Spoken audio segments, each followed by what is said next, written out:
ఇగా తయారు చేసుకోవచ్చు. చూసారు కదా. ఇప్పుడు మనం ఇది ఒక 8 గంటల పాటు ఫ్రిడ్జ్లో పెట్టుకుందాము.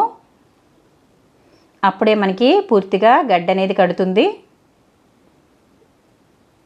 ఇది డీప్లో పెట్టుకోవాలండి. ఇప్పుడు తీసి చూద్దాము ఒకసారి.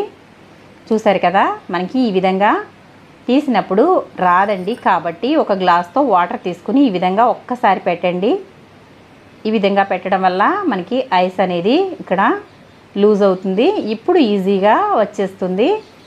చూసారు కదా, ఐస్ అనేది చూడటానికి ఎంత బాగుందో అంతే టేస్టీగా ఉంటుందండి. ఇదే మాదిరిగా అన్నీ తీసుకోవాలి. లేదా బయట పెట్టిన తర్వాత 1 నిమిషాలు అలా వదిలేయడం వల్ల కూడా ఈజీగా ఐస్ అనేది బయటకు వచ్చేస్తుంది.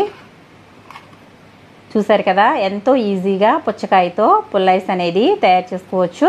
మీ దగ్గర ఈ మౌల్స్ లేకపోతే చిన్న